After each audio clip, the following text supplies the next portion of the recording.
Welcome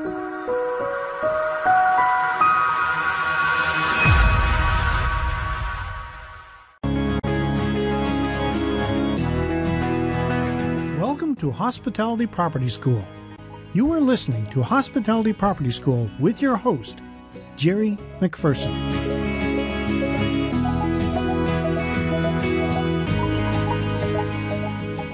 Well, hello, and welcome to another edition of Hospitality Property School. I'm your instructor, Jerry McPherson, and today I'm going to look at challenges hospitality properties face.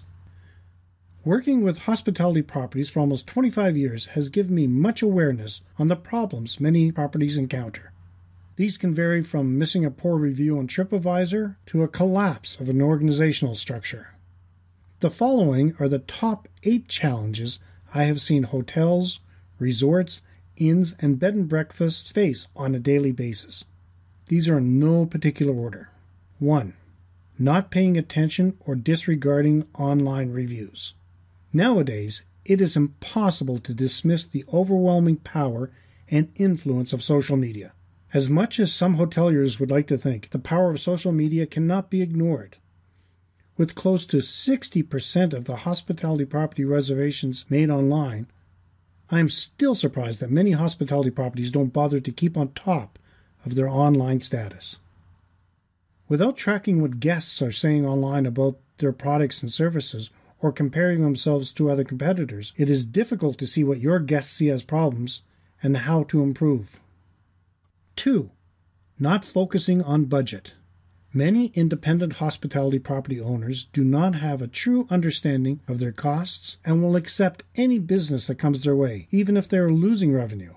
Running a hotel, resort, inn, or bed and breakfast is a business, and there is nothing wrong with making a profit on your rooms, meals, and services. But to do this, you have to know your costs. It is better to add value than to discount, and it is important to continue to focus on your ideal guest's profile to ensure you attract the right demographic. 3. Not setting up an organizational structure. Not developing a structured organizational system for your business can be devastating to your reputation and bottom line.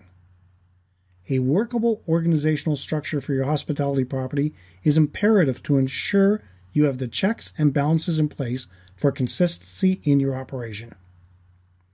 4. Not investing in employees. Not training your employees can damage your name.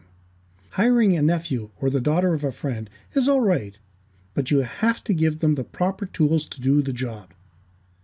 Giving them responsibilities and expecting them to learn on their own while living up to the property standards can have a damaging impact and lead to a loss of revenue. It goes without saying, being a service industry, the personal interactions with guests are still the most valuable, the most remembered and commented on. Ongoing training is imperative in keeping your employees motivated, professional, and ahead of your competition. 5. Websites not optimized. We all know having a website for your property is imperative, but how many hospitality property websites are optimized? The following are examples of what is commonly overlooked.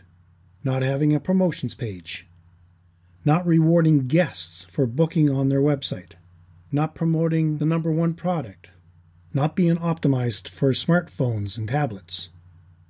It is not acceptable for a hospitality property to just have a website and expect to get direct bookings. The playing field has changed quickly with technology, and the competition is getting stronger across many different channels. Having a defined 12-month online marketing strategy can make all the difference and ensure you get the most out of your website investment. 6. No proper data and analysis. It is increasingly important to have a basic awareness of your data and to continue to focus energy and marketing budgets where you are achieving the most positive results. Without proper analytics, you might be wasting your marketing budget or missing out on what your customers want. Without the proper information, many properties dismiss the idea they have issues. And without this realization, problems are nearly impossible to fix or to improve on. The bottom line, when you lack data and analysis, you're throwing money out the window. 7. Not getting repeat business. Good business people of all stripes work hard at customer retention because they know it's a lot more effective and cheaper to retain an existing customer than to go out and try to find a new one. That wisdom is especially relevant for hospitality property owners, whose idea of hospitality creates personal as well as commercial connections for the people who stay with them. In fact, many hospitality property owners stress that their favorite part of work comes from the friendships they make among their guests. It is important to build those connections between your guests and your property. In other words, keep your visitors coming back. And 8, collecting revenue during the slow times. Thinking about ways that can bring in more money during the down times, even when you're not bringing in guests. And by this I mean not planning long term or checking out the competition's revenue strategies. In conclusion, as I mentioned at the beginning of this podcast, these challenges were in no particular order, but they all can have an impact in putting heads in your beds. Quite often, hospitality property owners who find themselves facing any of these challenges feel like they're in a rut or like they're banging their heads against the wall. As you can tell from these examples, taking on any of these challenges will require creativity, hard work, and a willingness to try new things. But I know many owners and managers who have taken on these challenges and have not only improved their bottom line, but have become re-energized themselves. Follow us on social media and continue listening to podcasts, and I will share tips, ideas, and techniques that will help you overcome these types of challenges. If you have any interesting stories about challenges hospitality properties face, or any of your own challenges, and would like to share, or you have questions or feedback, leave them in the comment section of the show notes. You can find them at keystonehospitalitydevelopment.com/KHDC054. Well, that's it for today's session of Hospitality Property School.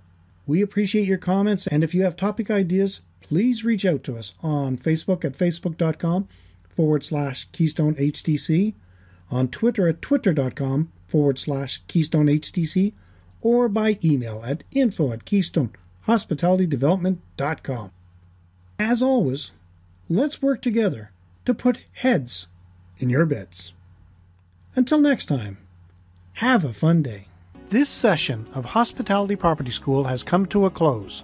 Be sure to subscribe so as not to miss any hospitality property tactics and strategies that will help you find the success you have always dreamed of. And don't forget to rate and review so we can continue to bring you the best content possible.